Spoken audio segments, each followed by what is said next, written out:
오늘 본문의 말씀을 가지고 우리의 인생은 이라는 제목으로 함께 말씀 나누도록 하겠습니다. 최근에 너무 마음이 아픈 사건이 둘이 있었습니다. 천안에서 9살짜리 아이가 계모로부터 학대를 받은 사건이었습니다. 아이를 7시간 동안 이 여행용 가방에 가두어서 심정지 상태에 이르게 되었고 결국은 사망하게 된 사건이 있었습니다. 기사를 보니까 처음에는 이 50cm, 그러니까 가로 50cm, 세로 70cm짜리 가방에 아이를 가두었다가 그 가방에 소변을 보게 되자 이제는 44cm에서 60cm 가방에 아이를 가두었다고 합니다. 게다가 이 아이는 한 달 전에도 머리를 다쳐서 같은 병원에 내원했을 때에도 그때 아동학대가 의심되어서 신고가 되었고 상담 기관에 이 모니터링을 받고 있는 그런 상황 가운데 있었습니다. 근데 그런 상황에서도 또 학대를 받은 것이죠. 여러분, 그 가방 안에 갇혀 있었던 아이, 죽는 그 순간에 얼마나 고통스럽고 얼마나 힘이 들었을까요? 자신에게 그런 일이 일어날 것이라고는 아마 단 한순간도 생각해 본 적이 없었을 것입니다. 또 한 가지 사건은 창녕 아동학대 사건입니다. 9살짜리 여자아이인데 계부와 친모에 의해서 끔찍할 정도로 학대를 받았죠. 아이는 집에 있을 때 개처럼 목에 쇠사슬이 늘 걸려 있었다고 합니다. 얼굴에는 멍투성이었고 발견되었을 당시에 손에 심한 화상을 입고 있었다고 합니다. 왜냐하면 의붓 아버지가 불에 달구어진 이 쇠 젓가락이나 프라이팬을 이용해서 아이의 손과 발을 지지는 학대를 했다 그래요. 그래서 이 지문을 지우겠다라는 말도 안 되는 이유를 댔다고 합니다. 게다가 아이를 지속적으로 학대하면서 이 추운 겨울에도 이 베란다, 안쪽 베란다가 아니라 바깥쪽 베란다에다 아이를 자주 두었다라고 합니다. 게다가 하루에 한 끼도 이 아이는 잘 먹을 수 없었고 집안일을 해야만 일을 시켜서 일을 해야만 밥을 먹을 수가 있었다라고 합니다. 다른 세 형제가 있었는데 세 형제는 학대를 받지 않았다라고 하는 것을 보았습니다. 다행히 쇠사슬이 풀린 그 틈을 타서 베란다를 통해서 이 베란다가 이 집이 4층이었는데 그 베란다를 통해서 옆집과 연결된 난간과 이 벽을 넘어가서 목숨을 건 탈출을 이루었고 결국 세상에 알려지게 되었다라는 것이죠. 여러분, 그 아이의 마음은 어땠을까요? 그 학대를 받는 그 순간, 그 프라이팬으로 아빠가 손을 지지는 그 순간에 그 아이는 어떤 마음을 가졌을까요? 그런 일이 일어날 것이라고 그 아이는 생각해 본 적이 없었을 것입니다. 요즘 아동학대에 대한 통계를 보게 되니까 나날이 늘어나고 있는 것을 볼 수 있습니다. 최근 통계를 볼 때 이 드러난 아동학대만 하루에 67건이 일어나고 있다라고 합니다. 그러니까 1년 통계가 2만 4천여 건 이상 일어나고 있다라는 것이죠. 어렸을 때부터 이 무서운 세상에서 학대를 당하면서 자란 아이들이 나중에 성장해서 어떤 어른으로, 어떤 성인으로 자라게 될 것인가를 생각해 보면 참 안타깝다라는 것이죠. 여러분, 이런 일들뿐만 아니라 이 세상을 살아가다 보면 생각지 않은 일들이 우리 앞에 놓여질 때가 참 많이 있습니다. 예기치 못한 것을 경험하는 날이 온다라는 것이죠. 그 누구도 자신들 앞에 펼쳐질 일들을 알지 못합니다. 앞에서 말씀드린 바와 같이 그 가방 속에서 죽었던 아이가 자신이 가방 속에서 그렇게 숨이 막혀서 죽게 될 거라고는 생각하지 못했을 것이다 라는 말씀이죠. 이뿐 아니라 우리의 인생을 보게 되면 생각지 못한 상황 가운데에서 갑작스럽게 자녀를 잃게 되거나 또 남편이나 아내를 잃는 경우도 있습니다. 오래전 일이지만 상품 백화점이 무너질 줄 누가 알았겠습니까? 또 세월호가 잠길지 누가 알았겠냐라는 것이죠. 이처럼 우리는 알지 못하는 상황 가운데 아무것도 할 수 없는 상황이 우리 가운데 찾아오게 되고 또 예기치 못한 일들을 우리는 경험하게 될 수 있다라는 말씀입니다. 생각지 못한 상황에서 일어나서는 안 될 일들이 우리 앞을 가로막을 때가 있습니다.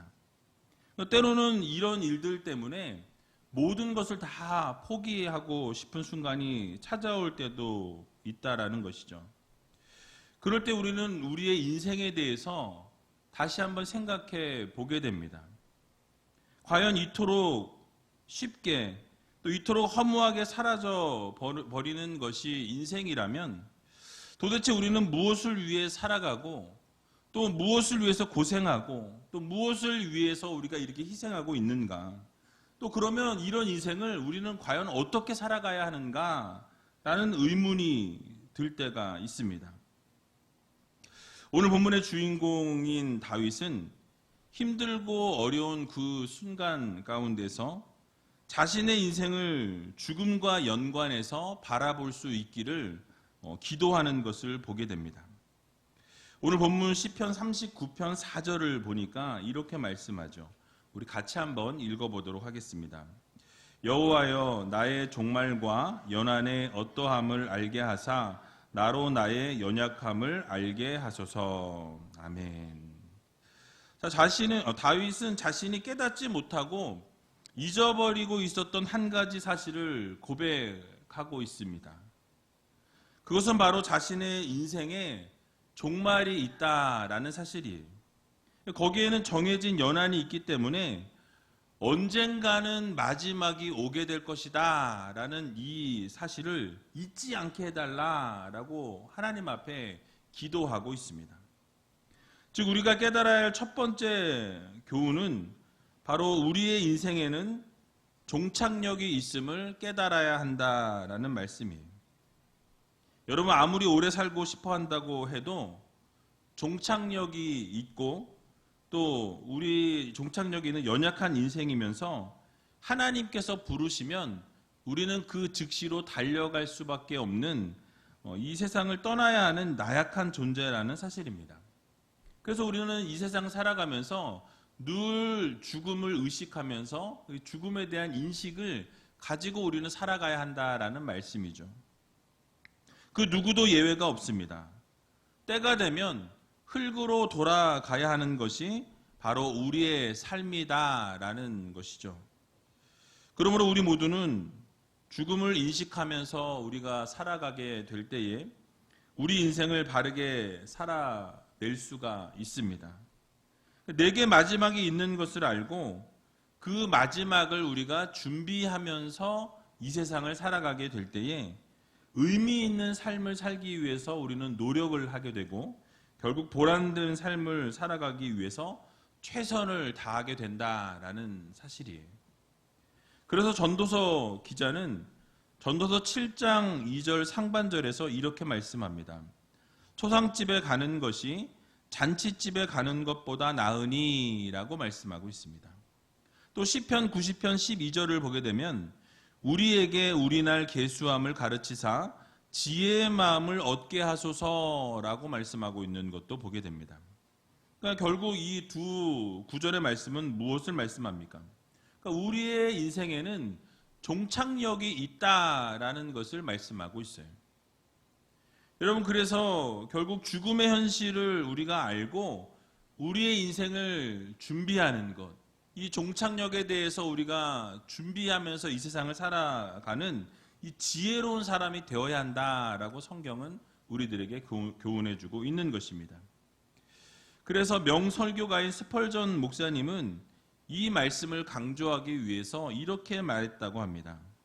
죽음을 준비하지 않는 사람, 그는 단순히 바보 정도가 아니다. 그는 미친 사람이다. 라고 이렇게 말했습니다. 사랑하는 의지의 성도 여러분, 여러분들은 이 땅에 살아있는 동안에 어떤 의식을 가지고 살아가고 계십니까? 언젠가는 내 인생의 종착역에 다다르게 될 텐데 그 마지막을 여러분들은 잘 준비하고 계십니까? 라고 묻고 있는 것입니다. 죄송하지만 만약 오늘 밤이 여러분들의 마지막이라고 한다면 여러분들의 이 삶에, 여러분들의 인생에 후회 없는 삶을 살았다라고 이렇게 자신 있게 말할 수 있으시겠습니까? 어쩌면 아무도 자신 있게 우리의 인생을 잘 살았고 후회 없는 삶을 살았노라고 이야기할 수 있는 분은 그리 많지 않으리라고 저는 생각합니다. 그러나 오늘 본문에서 말씀하고 있는 것처럼 우리의 종말과 우리의 연한이 어떠함을 알고 우리의 연약함을 깨닫고 언제든지 우리는 이 삶의 종착지에 도착할 것이라는 이 생각을 가지고 후회 없는 삶을 살아가야 할 것입니다. 그래서 여러분, 우리가 이 후회 없는 삶을 살기 위해서 최선의 노력을 하고 최선으로 믿음 생활을 하고 최선을 다해서 하나님 기뻐하시는 아름다운 삶을 살아갈 수 있는 여러분들이 다 되시기 바랍니다. 감리교회 창시자 존 웨슬리에게 어떤 사람이 찾아와서 이렇게 물었다고 합니다. 만일 당신의 마지막이 내일이라면 당신은 어떻게 살겠습니까? 라고 이렇게 물었다 그래요. 그러자 존 웨슬리는 서슴지 않고 이렇게 대답했다고 합니다. 나는 오늘 살았던 것처럼 그대로 살겠습니다. 라고 대답했습니다. 여러분, 그렇습니다. 얼마나 늘 최선을 다했고 열심을 다했으면 매일매일을 살았던 것처럼 그대로 살겠다라고 이렇게 고백할 수 있었겠습니까? 우리도 매일매일의 삶에 최선을 다해야 합니다. 후회하는 날이 없도록 그날 최선을 다하고 또 기쁨으로, 즐거움으로, 감사함으로 우리의 마지막 인생을 의식하면서 살아가야 한다라는 말씀이에요. 하지만 이러한 삶이 하루아침에 이루어질 수는 없습니다. 하루하루의 삶이 성실하게 쌓이고 최선을 다해서 살아가는 이 모습들이 시간이 계속해서 쌓여가게 될 때에 결국 하나님께서 기뻐하시는 일들을 착실하게 행하다 보면 결국 하나님 앞에 섰을 때 참 지혜롭게 살았다라고 하나님께서 말씀해 주시고 칭찬받게 될 것을 믿으시고 우리의 삶의 연한이 있음을 여러분 기억하셔서 마지막을 잘 준비하는 아름다운 성도님들이 다 되시기 바랍니다. 두 번째로는 우리의 인생이 본질적으로는 짧다라는 것을 깨달아야 한다라는 말씀이에요. 오늘 본문 5절을 보게 되면 이렇게 말씀합니다. 우리 같이 한번 5절을 읽어보겠습니다. 주께서 나의 날을 손 넓이만큼 되게 하심에 나의 일생이 주의 앞에는 없는 것 같사오니 사람마다 그 든든히 선 때도 진실로 허사뿐이니이다. 아멘. 자, 하나님께서 우리의 날들을 이 손 넓이만큼 밖에 만들지 않으셨다라고 말씀합니다. 여러분, 우리의 이 말씀은 우리의 인생이 지극히 짧다라는 거예요. 이 손넓이만큼밖에 우리의 인생은 되지 않는다라고 말씀하고 있습니다.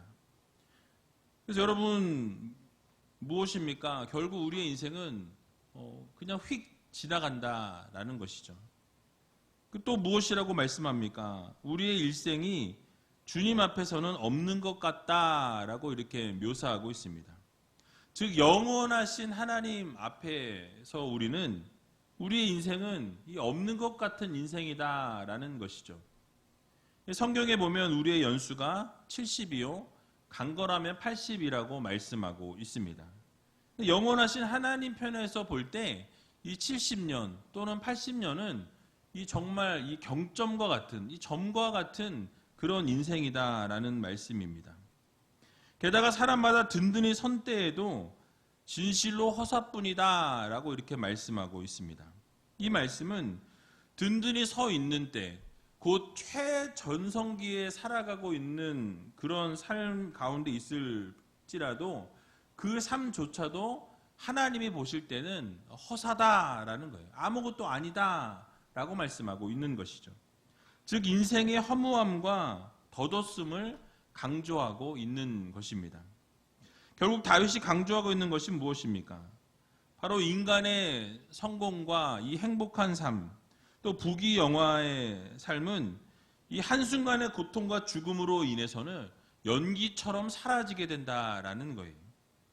아무리 의미 있게 살려고 노력하고 그 시간이 그것을 아무리 최선을 다해서 우리가 살아갈지라도 이게 금방 순식간에 그냥 확 지나간다라는 말씀을 하고 있는 거예요. 어떤 사람이 인생의 연수를 80년으로 보고 자신의 삶을 계산해 보았다고 합니다. 잠자는데 20년, 일하는데 25년, 먹는데 9년, 옷 입고 준비하는데 2년, 여성분들은 좀 더 시간이 걸리니까 3년에서 4년, 기다리는데 2년, TV 보는데 7년, 신문 보는데 3년, 신발끈을 매는데 6개월이라고 되어 있더라고요. 저는 신발끈을 안 매서 6개월을 얻었습니다. 담배 피는데 1년, 또 이동하는데 2년에서 3년이라고 말하고 있어요. 이렇게 계산하고 나면 남는 시간이 얼마 되지 않더라라는 것이죠. 그러므로 이런 우리의 인생을 어떻게 살아가야 하겠습니까? 한 시간 한 시간을 의미 있게 써야 한다라는 거죠. 그냥 흘려보내서는 안 된다라는 말씀입니다. 지나가면 다시는 돌아오지 않는 것이 바로 여러분들의 시간입니다. 쏟아버리면 그 시간을 다시 주워 담을 수가 없다라는 사실이에요. 그러므로 우리의 인생이 짧다라는 것을 우리가 기억하면서 하나님께서 기뻐하실 만한 삶, 하나님께서 원하시는 아름다운 삶을 살고 후회 없는 삶을 살아갈 수 있는 저와 여러분들이 다 되시길 주님의 이름으로 간절히 축원합니다. 세 번째로는 우리의 인생이 허무하다는 것을 우리가 깨달아야 합니다. 다윗은 오늘 본문 6절에서 우리의 인생의 허무함에 대해서 이렇게 표현하고 있습니다. 우리 같이 한번 6절을 읽어보도록 하겠습니다. 진실로 각 사람은 그림자같이 다니고 헛된 일에 분요하며 재물을 쌓으나 누가 취할는지 알지 못하나이다. 아멘. 자, 각 사람이 그림자같이 다닌다라고 이렇게 말씀하고 있는데요. 즉 있는 것 같지만 실상 가서 만져보려고 하면 없는 게 그림자다라는 것이죠. 그러니까 아름다움 같으나 실상은 아무것도 없는 무지개처럼 뭔가 있는 것 같지만 결국은 아무것도 없는 것이 바로 우리의 인생이다라는 것을 표현하고 있는 것입니다. 그래서 야고보 기자도 우리의 인생을 야고보서 4장 14절에서 이렇게 표현합니다. 우리 같이 한번 읽어보도록 하겠습니다. 내일 일을 너희가 알지 못하는도다.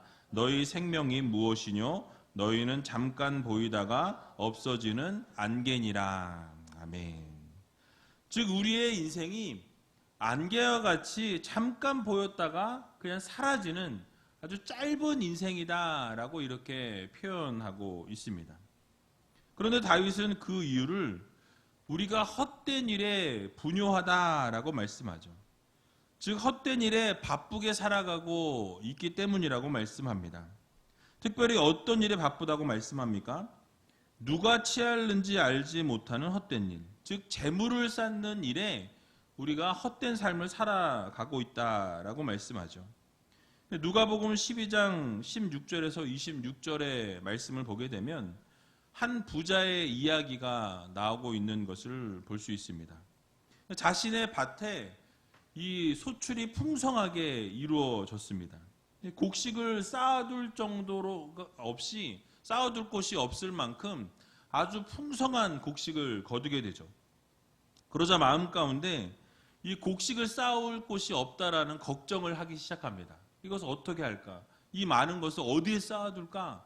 걱정하고 고민하다가 내린 결론이 바로 이 자신이 갖고 있는 곡간을 다 헐어버리고 더 크게 곡간을 져서 그곳에 내가 지금 나온 이 모든 것을 다 쌓아두리라 라고 마음을 먹게 됩니다. 그리고 그동안 쌓아둔 이 많은 곡식과 물건을 통해서 이제는 내가 좀 평안하게 살고 내가 이제는 조금 쉬면서 먹고 마시고 즐거워해야 되겠다라는 생각을 하게 됩니다. 그때 하나님께서 그에게 무엇이라고 말씀하십니까? 누가복음 12장 20절에 나와 있는데요. 우리 같이 한번 읽어보도록 하겠습니다.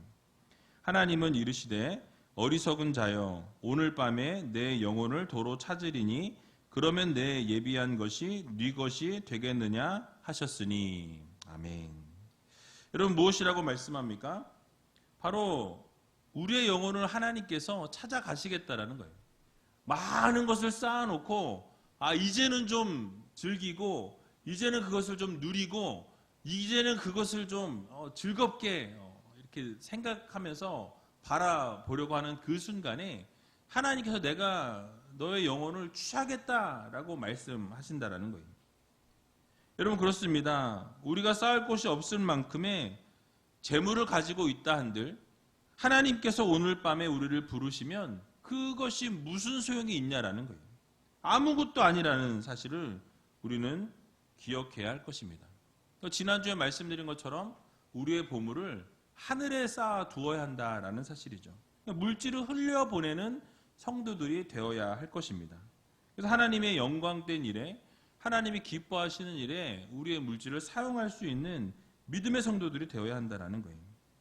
그래서 하나님께서 우리의 생명을 거두시면 그 즉시로 우리는 떠나야 하는 인생임을 여러분 모두 기억하셔서 이 허무한 인생을 우리가 정말 하나님이 기뻐하시는 아름다운 삶을 살아가는 믿음의 우이제일교회 성도님들 다 되시길 주님의 이름으로 간절히 축원합니다. 자, 그렇다면 이렇게 짧은 인생이고 허무한 인생인 우리의 인생이 아무런 소망이 없는 것입니까? 어차피 허무한 인생이고 이 허무한 인생이기 때문에 대충 살다가 하나님이 부르시면 우리는 그냥 가야 하는 것입니까? 아니라는 거예요. 오늘 본문에서 다윗은 우리에게 우리의 인생의 소망을 어디에 두어야 하는지를 말씀하고 있습니다.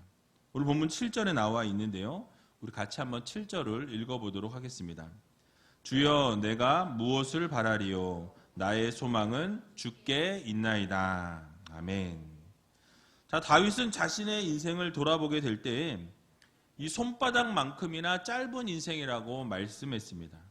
그리고 또 자신의 인생을 돌아볼 때에 허무하고 아무런 소망이 없는 인생이고 우리의 인생이 죽음을 향해 지금 달려가고 있기 때문에 헛된 인생이라는 것을 깨달았다라는 사실이에요. 이와 마찬가지로 전도서 저자였던 솔로몬 역시 인생에 대해서 무엇이라고 말씀합니까? 전도서 1장 2절을 보게 되면 전도자가 가로되 헛되고 헛되며 헛되고 헛되니 모든 것이 헛되도다 라고 말씀하고 있습니다. 그러니까 허무주의를 말씀하고 있는 게 아니에요. 그러니까 하나님 없는 인생은 헛된 인생이 될 수밖에 없음을 이야기하고 있습니다. 하나님 없는 인생은 아무것도 아니다 라고 표현하고 있는 거예요. 여러분 다윗이나 솔로몬이나 이스라엘 왕으로서 많은 것을 누렸던 사람들입니다. 많은 것을 가졌던 사람들이었어요. 그러나 그들이 깨달은 것은 무엇입니까? 그들의 인생을 돌아보게 될 때에 결국 다른 것에는 소망이 없고 오직 소망은 하나님으로부터 온다라는 것을 그들의 말년에 그들의 인생 가운데서 깨닫게 된 것이에요. 그래서 다윗은 자신의 인생에 있어서 참 소망이 무엇인지 자신 있게 분명하게 고백하고 있는 것을 보게 됩니다. 바로 나의 소망은 주께 있나이다. 나의 소망은 하나님께 있나이다. 라고 이렇게 고백하고 있는 것입니다. 여러분 그렇습니다. 우리 하나님만이 우리의 유일한 소망이십니다. 참된 소망이 되어 주십니다. 짧은 인생을 영원한 인생으로 바꿔주시고 허무한 인생을 영광스러운 인생으로 바꿔주신다라는 이 사실을 여러분 모두 기억하시기 바랍니다.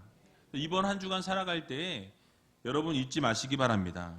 우리 하나님께서는 우리의 생명이 되어주시고 우리의 피할 바위가 되어주시고 우리의 산성이 되어주신다라는 사실이에요. 우리의 능력이 되어주시고 우리의 힘이 되어주십니다. 우리의 요새가 되어주시는 분이 바로 우리 하나님 아버지시다라는 사실입니다. 그러므로 우리들의 짧고 허무한 인생이지만 우리의 소망 되신 하나님을 우리가 바라보면서 우리가 하나님만 바라고 하나님만 구하고 또 하나님만 의지함으로 바로 영광스러운 인생의 삶을 살아갈 수 있는 저와 여러분들이 다 되시길 주님의 이름으로 간절히 축원드립니다. 우리 이 시간 같이 찬양하기 원하는데요. 이 꽃들도라는 이 찬양하면서 하나님 지금은 어렵고 힘든 상황 가운데 있지만 우리가 열매를 맺고 아름다운 꽃들이 피어나고 영광스러운 그날을 하나님 바라보면서 우리의 소망을 하나님께 두고 살아갈 수 있는 믿음의 성도들이 되게 해달라고